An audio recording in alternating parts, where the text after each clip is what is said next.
Bienvenidos a una clase más del curso de Historia de la Medicina. Hoy estudiaremos a la medicina en la antigua India. A manera de introducción, la invención de la escritura se da inicio a la historia, donde la primera edad es la edad antigua. En esta edad se desarrollaron las primeras civilizaciones y fueron en las fértiles orillas de los grandes ríos de la tierra. Para el caso de la India o la civilización hindú, se dio al borde, a las orillas de los ríos Indo y Ganges. La India está ubicado en el sur del continente asiático. Va a limitar por la parte norte con países como Nepal, Bután y China. Por la parte este está limitando con Bangladesh, Myanmar y con el Golfo de Bengala. Por la parte oeste con el país de Pakistán, con el mar Arábigo o mar de Arabia, y por el sur está separado de Sri Lanka y limita con el Océano Índico. El origen de la civilización india se remonta a los tiempos de los drávidos, quienes fueron los primeros pobladores de esta región. Ellos tenían la característica de que tenían la piel oscura. Luego fueron invadidos por los arios, también llamados indoeuropeos. Ellos pertenecen a la parte central de Asia. Los atrios, alrededor de 2000 antes de nuestra era, es donde llegaron al valle del río Indo. Y con este acontecimiento se inicia la historia propiamente dicha de la India. Los arios fueron pastores que trajeron la planificación urbana. Es de ahí que tenemos restos como el Mohenjo-Daro y el Harappa, quienes eran ciudades construidas con ladrillos, tenían cloacas y calles espaciosas. Además, practicaron la agricultura con sistema de regadío y ganadería. Domesticaron camello y elefantes. Conocieron el bronce y también la escritura. El idioma que ellos trajeron y que ellos descubrieron fue el idioma sánscrito. Ellos usaron el idioma sánscrito. Con respecto a los aportes en materia de guerra, ellos trajeron armas de hierro, caballos y carros de combate. También ellos, la evidencia que tenemos de esta civilización fue a través de sus libros sagrados llamados Vedas. Estos fueron escritos en sánscrito, el lenguaje y lengua de los arios o indoeuropeos. Es por esto que a este periodo se conoce como el periodo védico, que inicia con la invasión y posterior gobierno de los indoeuropeos o arios. Eran pueblos nómadas, muy buenos guerreros del Asia Central.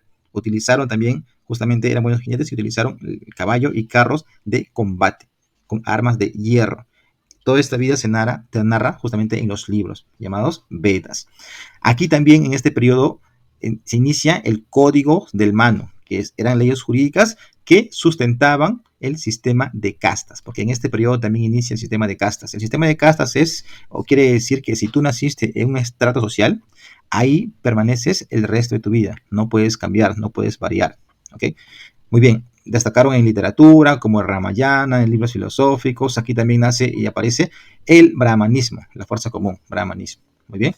Ahora, aquí podemos ver también esculturas de los caballos y carros de combate. Aquí, gobernadores de este periodo védico. Aquí tenemos los gobernantes de este periodo védico indoeuropeos. Ahora, ellos tenían la idea de la reencarnación y la doctrina del karma.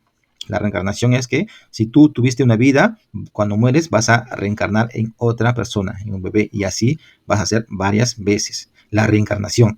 Y el karma es la doctrina que piensa que si tú te portaste mal, obraste mal en una vida, lo vas a pagar en la otra. Muy bien, ahora en este periodo, en el siglo VI a.C., van a ser también Gautama Buda, quien va a fundar el budismo, que es una doctrina religiosa que busca la felicidad y cuyo destino máximo es el nirvana. El siguiente periodo de la historia de la India es el periodo brahmánico. Recibe el nombre justamente por el uso de la religión, el brahmanismo. ¿Okay? El uso de la religión como un poder no solamente de culto, también como un poder político y social. ¿Okay? Aquí se consolidan las castas que nacieron en el periodo anterior. Es decir, ahora, si tú estás el sistema de castas quiere decir que si tú naciste en un estrato social, eso te vas a quedar en el resto de tu vida. No vas a poder cambiar, no vas a poder variar.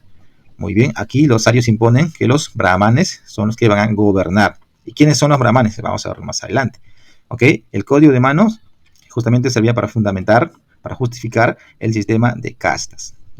¿Eso qué quiere decir? Eso qué quiere decir que si tú perteneces a una familia o más alta o el estrato social más alto que era justamente los brahmanes, ahí te vas a quedar, es tu lugar, es invariable. Y si tú naciste en un estrato social muy bajo, ahí te quedas, seguramente estarás pagando algo que hiciste en tu vida pasada, ¿no? Esa es la justificación, ¿no? La reencarnación y el karma, ¿ok? El karma.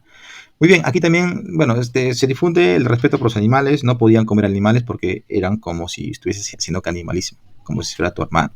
Solamente lo van a sacrificar a Dios. O si lo comes, eres un caníbal. Son parte del sistema de creencias del brahmanismo. Aquí están las leyes del mano que fundamentan, aquí están las tres deidades del brahmanismo, las principales. Muy bien, vamos a verlo esto más adelante. Aquí tenemos también el siguiente periodo, es el periodo búdico, justamente porque aquí el idioma que va a destacar es el budismo.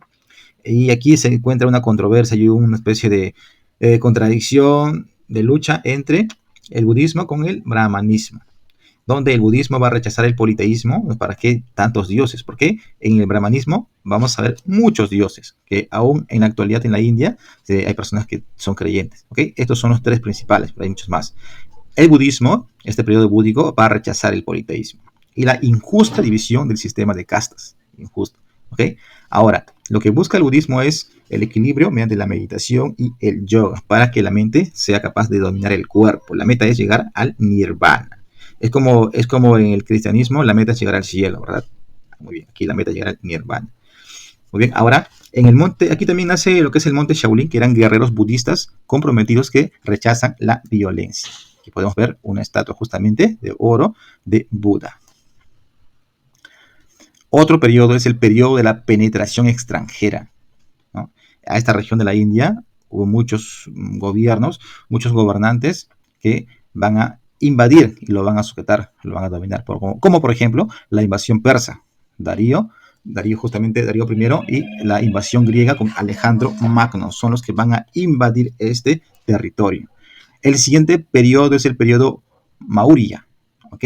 Después de un vasto periodo de dominación extranjera, nace un caudillo, ¿ya? Y ese caudillo fue el Chandragupta Maurya, ¿okay? ¿Quién va a derrotar a los griegos y va a fundar el reino Magadha, ¿okay? Y realiza la primera unificación con capital en Patalputra. El budismo sirvió de base para esta unificación.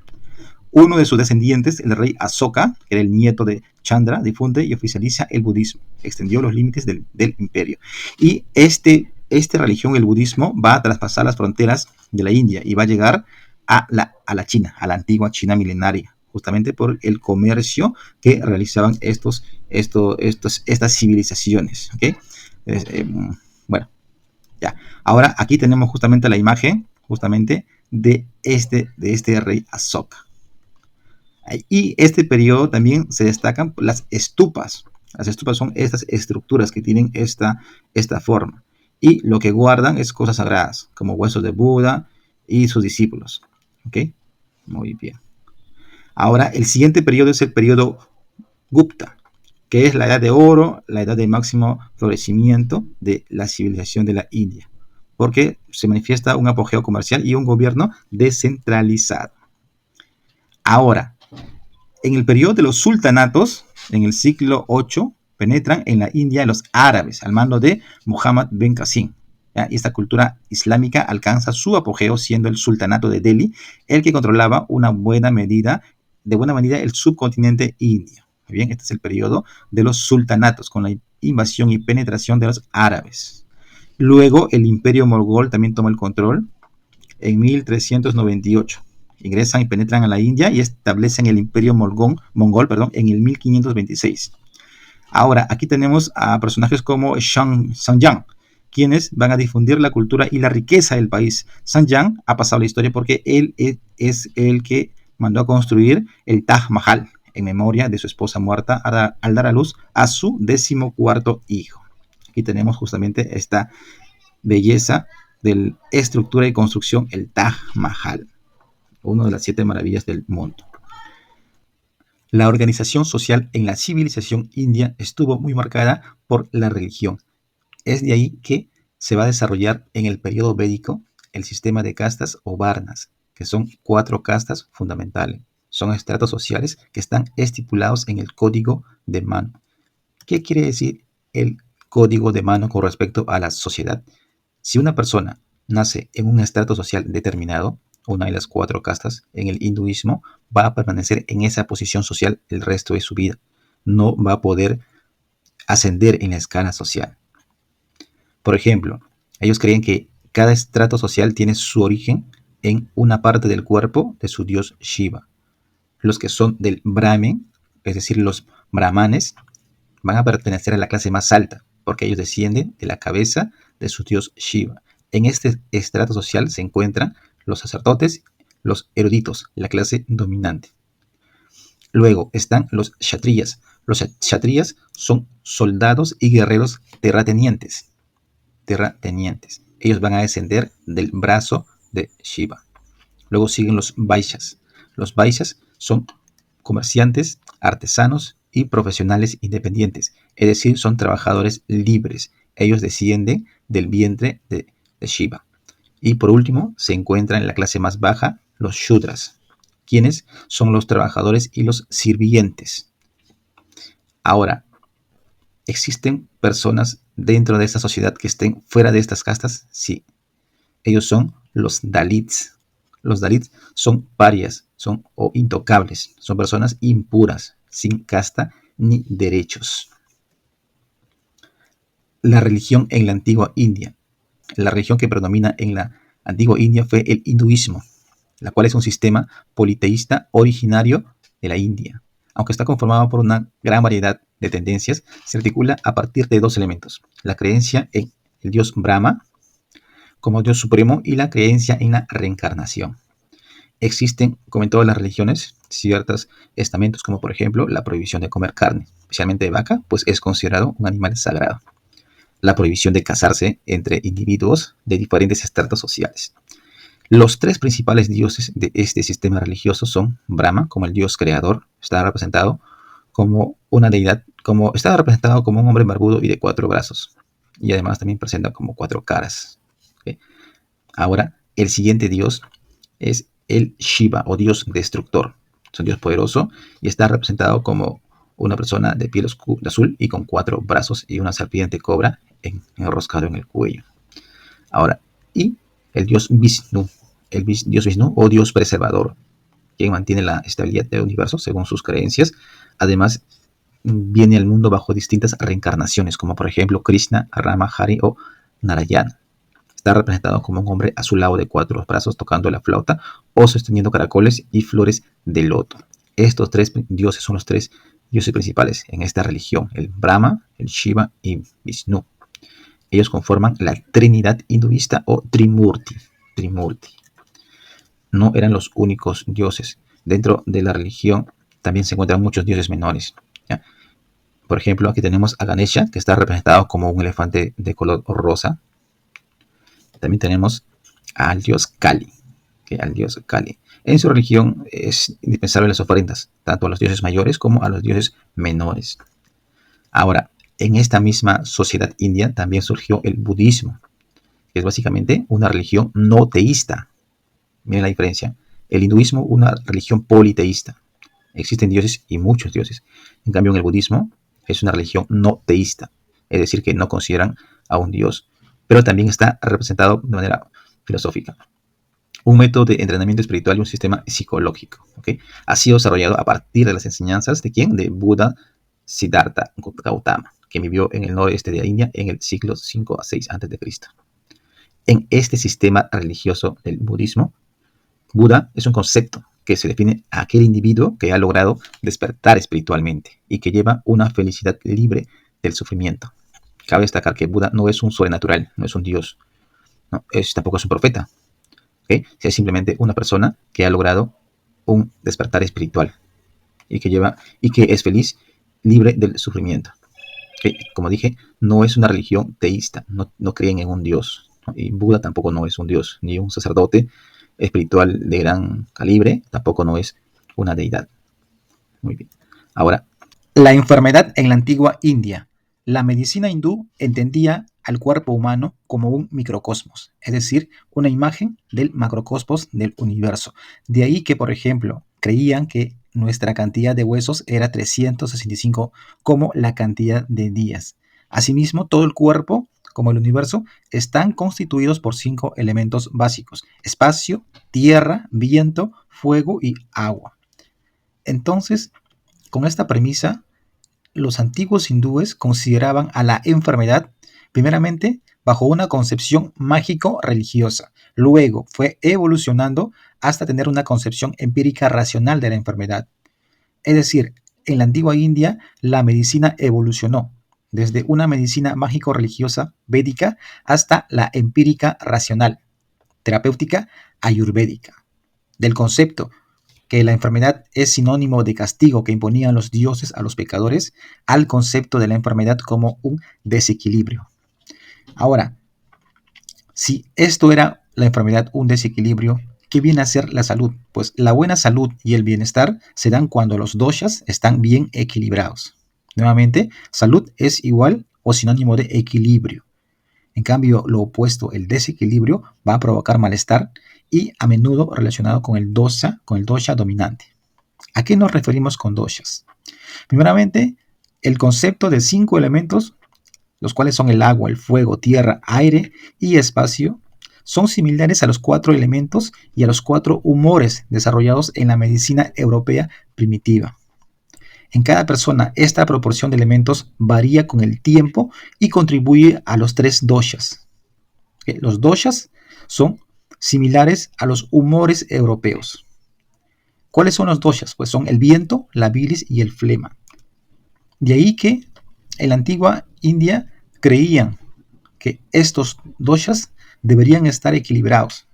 Si por ahí alguno de estos elementos doshas se incrementan por encima de los demás, entonces se va a producir un desequilibrio, un malestar, una enfermedad.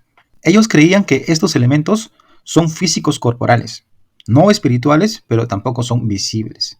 Por ejemplo, el aire regula la zona corporal inferior del oblicuo. Circula por el cuerpo y es el responsable de los sonidos vocales, la digestión y la evacuación fecal. Creían que la bilis se está relacionado con el fuego y es el encargado de regular la región comprendida entre el ombligo y el corazón. Se encarga de preparar el alimento para ser digerido y controla los deseos del corazón y proporciona la visión y mantiene el brillo en la piel. Y por último, la flema era la más estable y se encargaba de la región anatómica situada por encima del corazón, quien mantiene los órganos del cuerpo y regula los movimientos.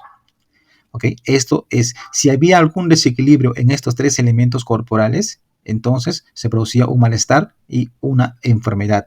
También admitían los hindúes que una causa de enfermedad no necesariamente va a ser por este equilibrio, también va a tener influencias extrañas, como demonios, como espíritus malignos, y también los pecados cometidos en esta vida o en la otra anterior, siendo estos últimos los responsables de las enfermedades congénitas. Esto es lo que creían los antiguos hindúes. Es decir, si tú tenías una enfermedad, no necesariamente era por un desequilibrio. También era porque quizás algún demonio, algún espíritu maligno te está acechando. O tal vez en tu antigua vida has cometido pecados. Si no es en esta, has cometido en la antigua vida. Porque ellos creían en la reencarnación. Y ellos creían que las enfermedades congénitas eran justamente un castigo de un pecado que hayas cometido en tu otra vida. Este concepto de los 7 chakras son centros de energía giratorios, parte del reino etérico, y se encuentran alineados a lo largo de la mitad del cuerpo. También estos chakras deberían estar en equilibrio. Si hay un desequilibrio, va a provocar enfermedades. ¿Y cuáles son los 7 chakras? Son justamente estos, están en la mitad del cuerpo y están alineados. El chakra corona, el chakra tercer ojo, chakra garganta, chakra corazón, chakra plexo solar, chakra sacro y chakra raíz. Estos centros de energía, los 7 chakras, se asemejan a los vórtices giratorios, quienes ejercían la medicina en la antigua India. Durante el periodo brahmánico, los médicos pertenecían a una casta inferior a la de los sacerdotes y hacían un juramento similar al de Hipócrates. En ese entonces la medicina tuvo un carácter especulativo y fue ejercida por personalidades médicas que impulsaban su progreso. Tenían conocimientos como, por ejemplo, sabían cuáles eran los días, fecundos de la mujer y que para tener hijos con seguridad. los médicos hindúes recomendaban tener relaciones entre el 9º y 16º día después del comienzo de la menstruación. Además, ellos conocían y aplicaban el diagnóstico y la terapéutica de la siguiente manera. Para llegar al diagnóstico, los médicos hindúes llevaban a cabo una minuciosa exploración, en la cual realizaban inspecciones, palpaciones y auscultación, además de emplear el sentido del olfato, el gusto, apreciar el aliento y probar la orina de los pacientes. Con respecto a la terapéutica, estaba basado en la higiene, en la dieta y ciertas medidas eliminatorias. Se recomendaba, como por ejemplo, que los baños y los lavados fueran frecuentes. La alimentación debía ser principalmente vegetal. Entre las medidas terapéuticas que empleaban también conocían la sangría, las ventosas, los vómitos y las irrigaciones vaginales y uretrales. Otras medidas higiénicas de carácter salubrista es, por ejemplo, la cremación de los cadáveres y la prohibición de casarse con mujeres cuyas familias hubiesen o tuviesen tisis, epilepsia o la elefantosis.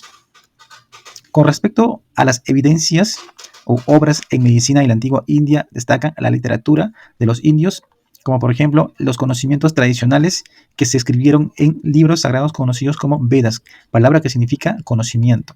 Ejemplo de ello tenemos a uno de los más antiguos, el Rig Veda y el Atharva Veda.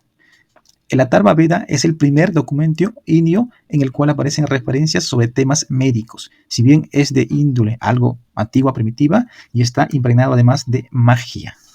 Con el pasar de los siglos, esto iba a mejorar y además se enriquecieron los primitivos conceptos médicos contenidos en el Atharva Veda. El conjunto de escritos médicos que se fueron acumulando con el tiempo se denominó Ayurveda, que significa conocimiento de la vida. Ayurveda, conocimiento de la vida. Otras dos obras importantes que forman la base del Ayurveda son el Charaka Samhita o Compendio de Charaka y además el Susruta Samhita o Compendio de Susruta. La obra bibliográfica médica que se conoció con el nombre de Ayurveda estaba dividido en 8 secciones. Aquí tenemos, por ejemplo, al Charaka, famoso médico que practicó la medicina india. Tenía, al igual que las enseñanzas de Hipócrates, el tratado instruye a los médicos sobre cómo examinar y hacer el diagnóstico. Además, cómo recomendar los 4 tratamientos. La mayoría de los remedios enfatizaban el estilo de vida, la higiene, el ejercicio y la dieta, así como las medicinas a base de hierbas y minerales. Susruta, un distinguido médico que vivió en el siglo VI a.C., en su compendio Susruta Samhita se evidencia muchos tratados médicos, como por ejemplo acerca de la cirugía ayurvédica. Ahí se evidencia el procedimiento de cómo realizar la extracción de dientes, el drenaje de quistes, la extracción de las cataratas, reparación de hernias y fijación de los huesos rotos, además la cauterización de hemorroides. Describe además más de 1000 afecciones y cientos de remedios a base principalmente de hierbas. Vamos a resaltar en este apartado justamente a Susruta Samhita, el compendio del famoso médico Susruta. Procuró ordenar sistemáticamente la experiencia de los cirujanos anteriores y reunir los conocimientos médicos. Describe más de 1000 afecciones y cientos de remedios a base de hierbas. Además, recomienda a los discípulos la práctica continua de la medicina y la práctica continua de la cirugía. Bosquejó muchos procedimientos para perfeccionar la habilidad manual antes de utilizar los instrumentos en pacientes. Es decir, hacer mucha práctica del procedimiento hasta perfeccionarla, antes de tocar al paciente. Describió unos 125 instrumentos quirúrgicos, que clasificó sus maniobras quirúrgicas en 8 grupos: la incisión, ablación, el legrado, la punción, la extracción, el drenaje y la sutura, muy similares a los que hoy día se aplican. Describió además 14 tipos de vendajes y apósitos y especificaba las circunstancias en las cuales estaban indicados. Susruta Samhita es, sin lugar a dudas, la obra o el compendio médico más relevante acerca de la medicina india. Ahí se habla mucho sobre la cirugía ayurvédica y todos los procedimientos que aplicaban en esos tiempos. Otras obras, el Ashtanga Hridayam, el Ashtanga Sangrana y el manuscrito Bauer. El Ashtanga Hridayam tiene 8 secciones, incluidos capítulos sobre cirugía general, cirugía interna, ginecología, pediatría, problemas mentales y espirituales y además medicina sexual. Todos estos conocimientos estaban también documentados en estas obras médicas. Y por último, el manuscrito Bauer, nombrado así por el británico Hamilton, tiene contenido adaptado y actualizado del Susruta Samhita y el Charaka Samhita anteriores, junto con recetas a base de hierbas. Entre las enfermedades principales descritas en estos documentos, en estas evidencias médicas, se encuentran la viruela, el cólera, paludismo, tuberculosis, tifoidea, lepra, afecciones pulmonares, trastornos neurológicos y parasitosis. ¿Cuáles fueron las prácticas médicas de la medicina hindú? Sin lugar a dudas, la medicina herbal o farmacoterapia. La farmacoterapia dentro de la medicina hindú es especialmente de origen vegetal. Fue muy amplia, inclusive en la actualidad, la India es un país exportador de drogas medicinales, plantas calefacientes o refrescantes, plantas con acción digestiva, plantas hipnóticas como el opio y la embriagadora y alucinantes. Sin lugar a dudas, la medicina hindú o medicina ayurvédica se basa en el uso de plantas para curar afecciones, dolencias e inclusive enfermedades. Un ejemplo de esto es el ajo.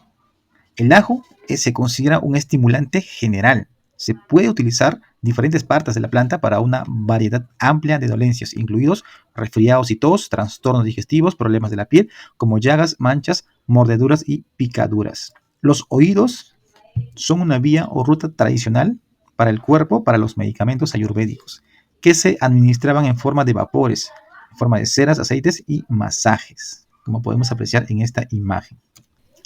Otra práctica médica en la cual sobresalió la medicina hindú es la cirugía. Aquí sobresalió notablemente.